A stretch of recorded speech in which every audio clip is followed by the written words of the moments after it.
Assalamualaikum warahmatullahi wabarakatuh. Kali ini kami akan mempresentasikan tentang hasil studi case kami tentang pentingnya penerapan etika bisnis pada perdagangan secara elektronik di Indonesia. Sebelum itu, perkenalkan nama saya Cicika Nuri Cantika dengan NIM 187251083. Nama saya Hudan, aku adalah laki dengan NIM 187251082. Berikut daftar isi yang terdapat pada presentasi kali. Yang pertama ada abstrak, yang kedua pendahuluan, yang ketiga tinjauan teoritis, yang keempat metode penelitian, yang kelima hasil dan pembahasan, dan yang enam kesimpulan. Yang pertama ada abstrak. Perdagangan secara elektronik merupakan bukti kemajuan teknologi yang mendorong aktivitas bisnis, namun pelaksanaannya wajib memperhatikan etika bisnis. Penelitian kualitatif berikut ini melalui studi pustaka dan literatur bertujuan untuk mengetahui pentingnya penerapan etika bisnis pada e-commerce yang ada di Indonesia. Hasilnya menunjukkan bahwa etika berbisnis adalah sebuah keharusan yang dimana penerapan etika seperti pelayanan yang ramah dalam merespon pelanggan dan kesesuaian barang yang dikirim dengan gambar pada iklan sangat berpengaruh terhadap kepuasan customer dalam transaksi di e-commerce. Menegaskan bahwa pentingnya etika bisnis yang baik bagi pedagang dalam setiap transaksi elektronik. Yang kedua ada pendahuluan. Bisnis memberikan kontribusi besar bagi kemajuan ekonomi dan sosial budaya, yang pada dasarnya merupakan aktivitas pertukaran barang, uang, atau jasa yang saling menguntungkan. Perkembangan pusat bisnis, terutama dengan munculnya e-commerce, membawa tantangan etika dan persaingan di mana perusahaan harus unggul dalam harga, kualitas, efisiensi, dan pelayanan. Laporan YLKI menunjukkan rendahnya kepuasan pelanggan e-commerce yang utamanya dipengaruhi oleh keramahan, pelayanan, dan kesesuaian produk dengan iklan, meskipun teknologi digital dan e-commerce menawarkan efektivitas dan kemudahan. Pentingnya untuk senantiasa memperhatikan etika bisnis karena maraknya kecurangan dan penipuan oleh oknum bertanggung jawab, sehingga kepercayaan konsumen menjadi modal krusial bagi kelangsungan bisnis online. Yang ketiga ada tinjauan teoritis tentang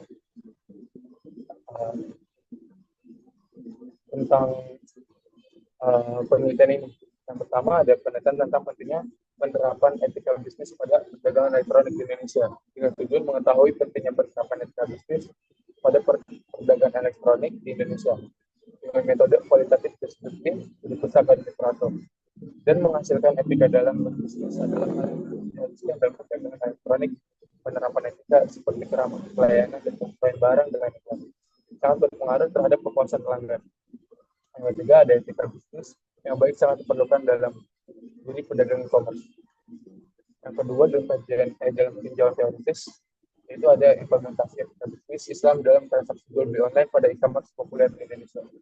Tujuannya adalah menganalisis dan mengetahui implementasi etika bisnis Islam dalam transaksi online pada e-commerce populer seperti Shopee, Tokopedia, Lazada, Bukalapak dengan metode studi literatur yang mengumpulkan 13 jurnal proceeding relevan. Dengan hasil, e-commerce telah berupaya menyesuaikan dengan etika bisnis Islam, namun terdapat keraguan mengenai implementasi prinsip syariah karena kasus human error atau kurang pemahaman ekonomi syariah. Yang ketiga ada analisis pengaruh kualitas pelayanan e-commerce Shopee terhadap kepuasan konsumen Shopee di Indonesia. Dengan tujuan menganalisis kualitas layanan dan kepuasan konsumen pengguna aplikasi Shopee. Dengan menggunakan metode kuantitatif dengan cara 126 konsumen pengguna Shopee, variabel kualitas pelayanan elektronik, efisien fulfillment, reliability, responsiveness, kompensasi konten. Dengan hasil variabel kualitas pelayanan berkontribusi terhadap kualitas pelayanan dan kepuasan konsumen Shopee. Yang keempat, ada pengaruh e-commerce terhadap peningkatan pendapatan sentra industri penting pisang Bandar Lampung ditinjau dari etika bisnis Islam. Tujuannya untuk mengetahui pengaruh signifikan e-commerce terhadap peningkatan pendapatan pada sentra industri keripik pisang Bandar Lampung dan pandangan etika bisnis Islam dengan metode kuantitatif, kuesioner, dan analisis regresi linear sederhana. Dengan hasil, e-commerce berpengaruh signifikan terhadap pendapatan, mempengaruhi kurang lebih 95% variabel. uh, penggunaan e-commerce sesuai dengan pandangan etika bisnis Islam untuk berusaha merubah keadaan agar lebih baik. Selanjutnya ada analisis penerapan sistem informasi aplikasi pegadaian syariah digital service atau PSDS dalam memudahkan nasabah bertransaksi perspektif etika bisnis Islam. Tujuannya menjawab pertanyaan tentang penerapan PSDS dalam memudahkan nasabah bertransaksi perspektif etika bisnis Islam dengan metode kualitatif dan menghasilkan aplikasi PSD sesuai dengan tujuan pegadaian syariah, yaitu memudahkan transaksi dan memberikan layanan yang berdampak pada kepuasan nasabah. SDS menekankan keterbukaan informasi secara detail dan valid untuk menghindari kezaliman sehingga sesuai dengan prinsip etika bisnis Islam. Selanjutnya, pemanfaatan e-commerce dalam pengembangan bisnis menurut perspektif ekonomi Islam di era COVID-19. Tujuannya untuk melihat seberapa besar manfaat penerapan e-commerce bagi kepentingan bisnis dengan metode deskriptif, penelitian kepustakaan atau library research. Dengan hasil dalam ekonomi Islam, pemanfaatan e-commerce diperbolehkan untuk pengembangan bisnis di masa COVID-19 agar tetap mematuhi aturan dan prinsip-prinsip dalam Islam. Selanjutnya, pengaruh jaringan usaha dan pengembangan produk terhadap pertumbuhan usaha kerajinan tenun dengan peran e-commerce sebagai variabel yang tercermin. Tujuannya mengetahui pengaruh jaringan usaha dan pengembangan produk terhadap pertumbuhan usaha kerajinan tenun dengan peran e-commerce sebagai variabel yang tercermin dengan metode kuesioner, observasi, positive thinking, analisis SPSS 26. Dengan hasil jaringan usaha berpengaruh positif dan signifikan terhadap pertumbuhan usaha. Pengembangan produk tidak berpengaruh positif dan signifikan terhadap pertumbuhan usaha, baik jaringan usaha maupun pengembangan produk tidak berpengaruh efektif dan signifikan terhadap e-commerce. Dan yang terakhir ada persif dalam transaksi e-commerce perspektif etika bisnis Islam dan social culture. Tujuannya menganalisis persepsi risiko atau persif risk dalam transaksi e-commerce dari perspektif etika bisnis Islam dan sosial budaya dengan metode kualitatif.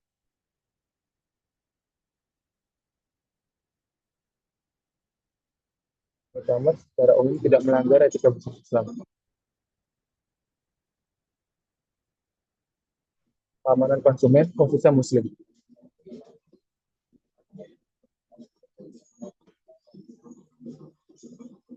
Selanjutnya ada metode penelitian, yakni metode penelitian yang digunakan adalah metode kualitatif bersifat deskriptif, yakni yang dimana dengan mengolah data dari sumber literatur. Metode pengumpulan data sendiri yang digunakan ialah eksplorasi informasi dengan cara studi pustaka dan menggunakan literatur.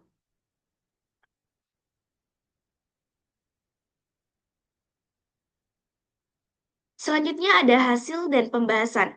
Poin pertama, yakni etika dalam transaksi e-commerce. Kredibilitas didukung dengan etika bisnis diikuti setiap agen komersial agar usahanya semakin berkembang dan berlanjut. Adapun asas ketika bisnis menurut Sonny Karoff pada tahun 1998 yakni yang pertama, asas otonomi. Dalam melakukan tindakan yang otonom membutuhkan kebebasan saat ingin mengambil dan bertindak sesuai keputusan.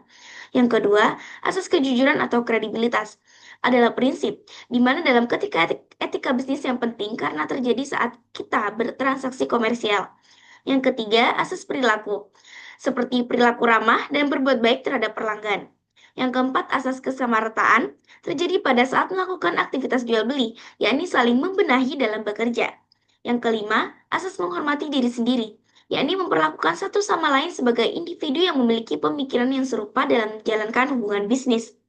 Poin yang kedua, yakni permasalahan dalam penerapan etika bisnis pada e-commerce. Yang pertama, asas kewenangan dalam bertransaksi. Sistem hukum umum yang ditetapkan menimbulkan masalah konsepsi karena dunia maya bersifat tanpa batas. Yang kedua, kesepakatan jual beli transaksi komersial dianggap legal dapat ditegakkan dan tidak memiliki persyaratan khusus untuk mengubahnya menjadi transaksi kertas tertulis. Yang ketiga, dalam e-commerce penjual seharusnya bertanggung jawab atas barang yang dijual, tetapi pada hal ini seringkali konsumen terkena penipuan oleh penjual. Yang keempat, masalah pajak dalam e-commerce muncul ketika transaksi antar lintas batas negara sangat sulit menegakkan hukum perpajakan karena sulit melacak pembeli dan penjual.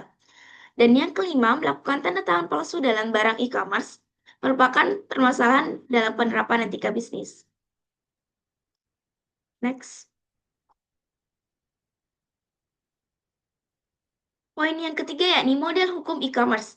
Merujuk pada referensi internasional yakni UNCITRAL, Model Law on Electronic Commerce tahun 1996 yang meliputi yang pertama, pengakuan hukum atas pesan data.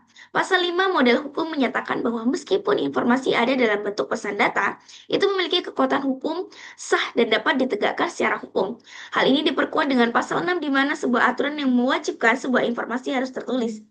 Dan yang kedua, melakukan pengakuan signature elektronik. Aturan pasal 7 model menyatakan bahwa jika ada peraturan yang mensyaratkan tanda tangan, maka persyaratan tersebut dapat dipenuhi oleh suatu data pesan. Dan yang ketiga, adanya pengakuan atas originalitas data message. Salah satu poin model hukum juga menyatakan bahwa jika ada ketentuan yang mengharuskan informasi untuk dikirim atau diwujudkan dalam bentuk aslinya. Dan yang keempat, data message dapat memenuhi syarat pembuktian hukum.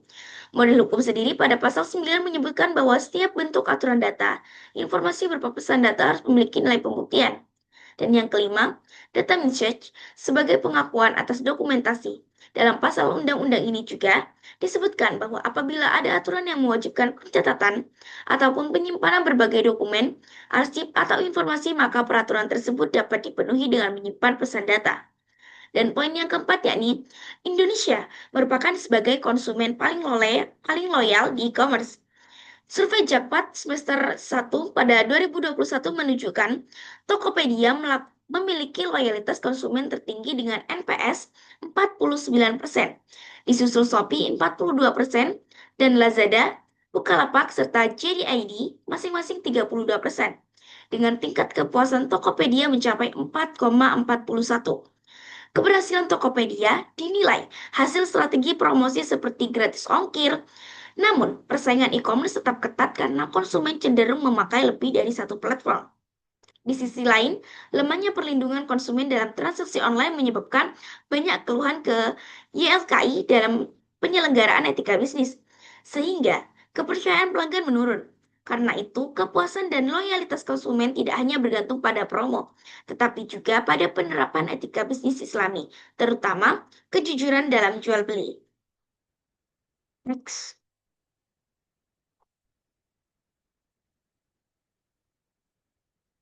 Dapat kita lihat pada tabel yang tertera di sebelah kiri, yakni pengguna e-commerce Indonesia merupakan pengguna tertinggi di dunia. Di Indonesia, sebanyak 88,1% pemakai internet banyak menggunakan jasa pelayanan elektronik guna membeli beberapa produk. Menurut survei We Are Social pada April 2021, persentase ini adalah yang tertinggi di dunia. Dan rata-rata penerimaan e-commerce di seluruh dunia hampir 78,6%.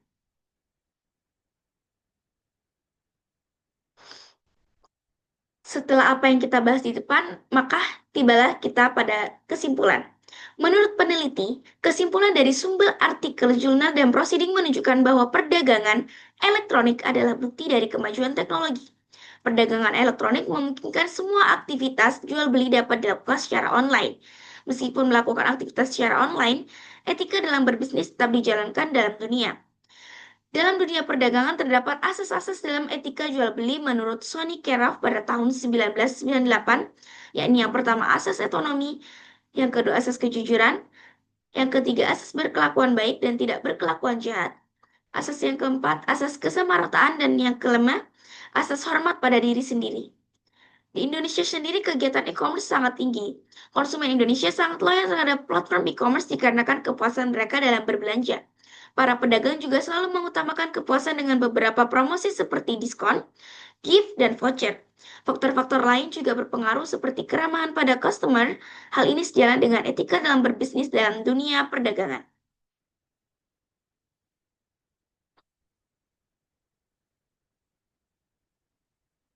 Ini merupakan daftar pustaka yang jurnal yang kita pakai.